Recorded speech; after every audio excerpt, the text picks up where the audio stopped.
Good morning, students. We will continue chapter 10, part 2, and the topic is the hoe and the plow in the hills of Rajmahal.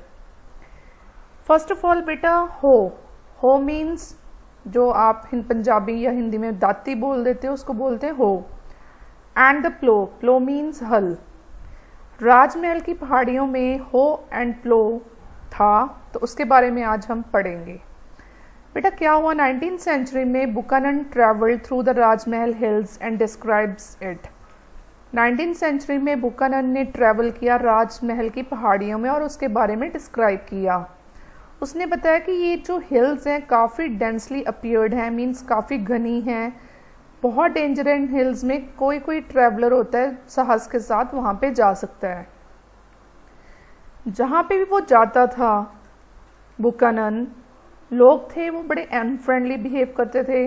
उनको लगता था ये कोई outsider आ गया है और उससे बात नहीं करते थे. क्यों? ये किसका सेंड किया हुआ एजेंट था? ईस्ट इंडिया कंपनी का. उसने अपनी जो डायरी लिखी है, जो उसके डायरी में उसने लिखा है कि where he travelled which contained culture, जहाँ पे भी वो गया है वहाँ पे उसने कल्चर उनका काफ़ी रीड किया है.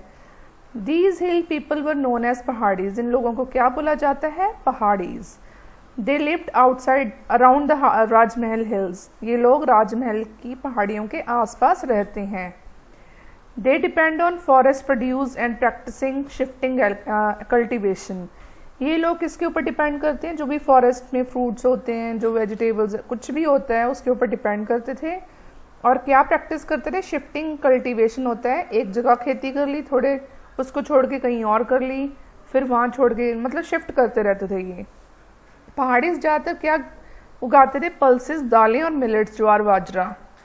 और ये एक फ्लावर कलेक्ट करते थे, महुआ. बहुत इंपॉर्टेंट है, वन वर्ड में पूछ लेते हैं. खाने के लिए एक फ्लावर भी खाते थे जिसका नेम था महुआ.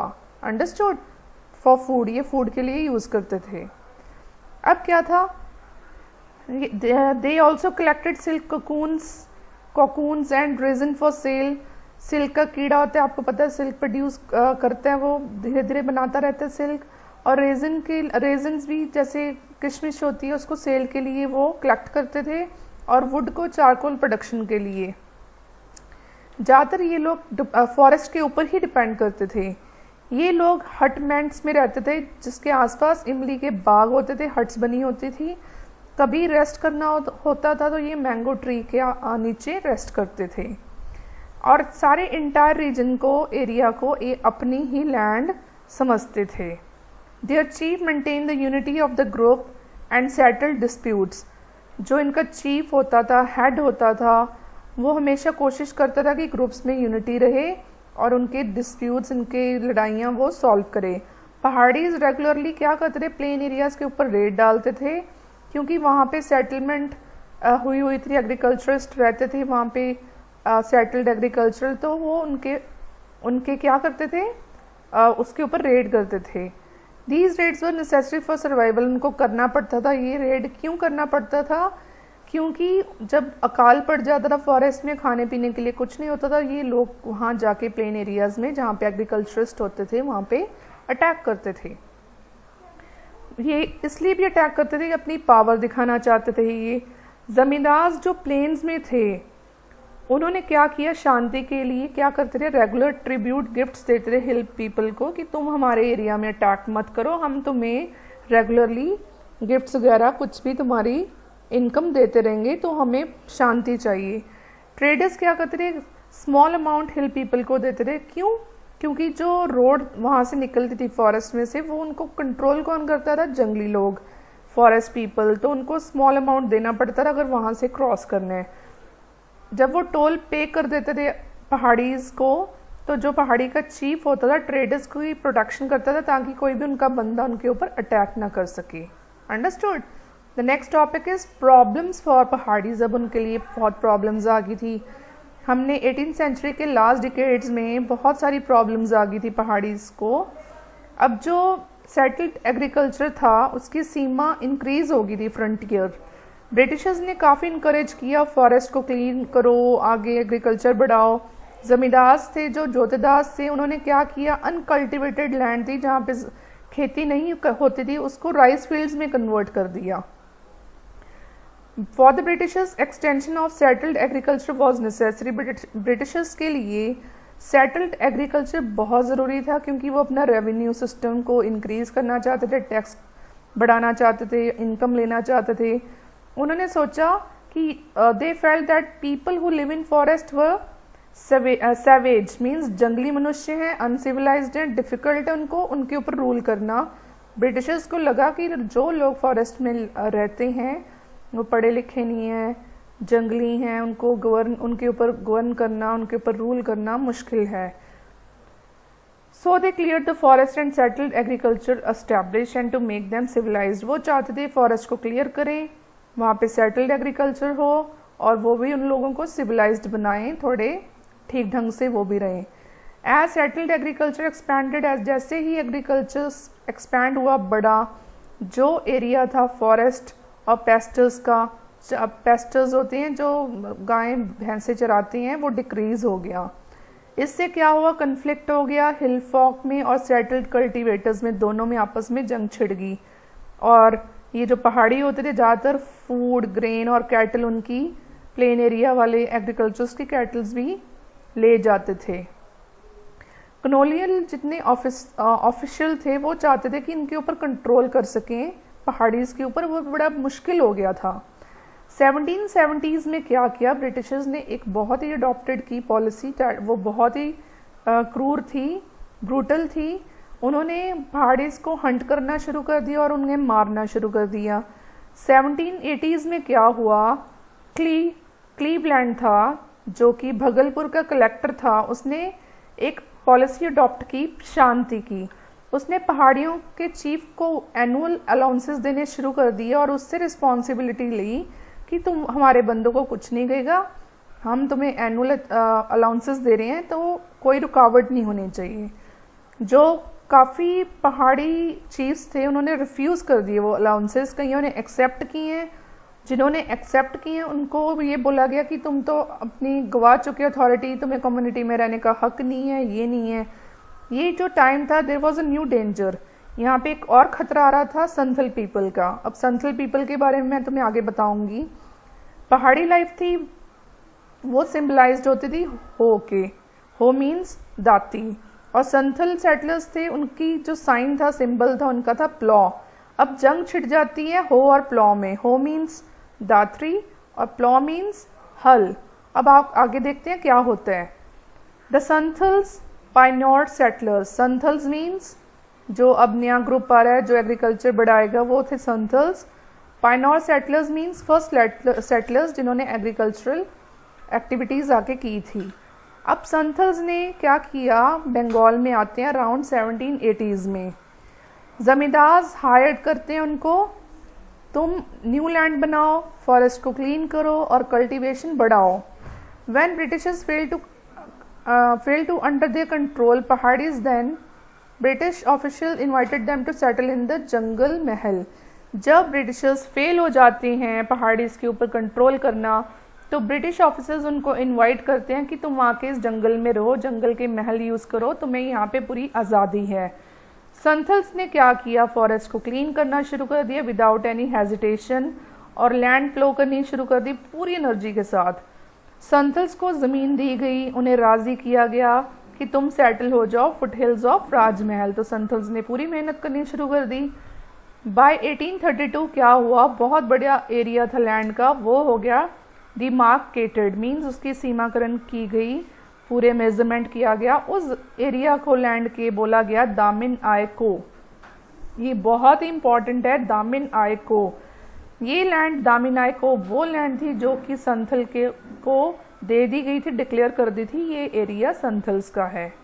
दे हैड टू लिव, उनको रहना था, प्रैक्टिस करने थे हल के साथ एग्रीकल्चर को, और वहाँ पे परमानेंट क्या बन जाते, वो पीजेंट्स बन जाते। The land grant to Santhals condition that, उनको जब ये लैंड दी गई दामिन आय को की एक कंडीशन पे ऊपर दी गई कि जो एरिया आपको दिया जाता है उसका 1/10 पार्ट है, उसको आपको साफ करना पड़ेगा और उसके ऊपर खेती करनी है 10 साल के लिए। विद इन उस 10 साल के अंदर अंदर आपको वहाँ पे कल्टीवेशन करनी है। Understood.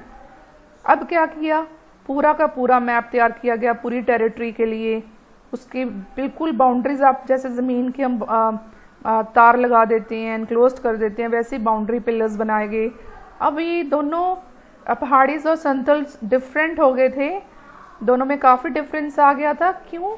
It was separated from both the world of Santhals and Paharis, दोनों का डिफरेंस काफ़ी आ गया था।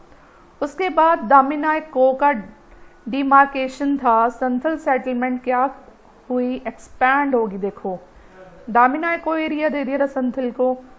अब क्या था, 1838 में 40 संथल विलेजेस थे जो कि बढ़ के 1473 विलेजेस बन गए 1851 तक। जैसे कल्टीवेशन एक्सपैंड हुआ, कंपनी ने ह्यूज टैक्सेस लगाने शुरू कर दिए। क्यों? क्योंकि संथल्स देखो बढ़ रहे थे, कल्टीवेटेड लैंड हो रही थी, उनके पास अच्छा पैसा आ रहा था। पहाड़ीज को हटा के संथल्स आ रहे थे। पहाड़ीज को बड़ी प्रॉब्लम हो रही थी क्योंकि संथल्स आ रहे हैं। पहाड़ीज क्या कर रहे थे, जंगल के अंदर ही अंदर जा रहे थे, ऐसी लैंड के पास जा रहे थे जो बिल्कुल बंजर थी, बैरन थी, वहाँ पे रॉकी थी, पत्थर ही पत्थर थे, वहाँ पे कुछ नहीं था, ना कोई पेड़ पौधे जहाँ से फ्रूट्स खा सके, कुछ नहीं था। फर्टाइल लैंड तो बन गई थी दामिनाई को, जो संथल की हो गई थी। When the forest of the region were cleared for cultivation, जब फॉरेस्ट था उसको क्लियर किया गया कल्टीवेशन के लिए। The hunters among them also face problem, hunters को भी फेस करनी पड़ी बड़ी प्रॉब्लम्स। क्यों? Santhals gave up their early life, Santhals ने अपनी पुरानी जिंदगी छोड़ के वहाँ पे परमानेंट सेटलमेंट शुरू कर दी, परमानेंटली वहाँ पे सेटल्ड हो गए।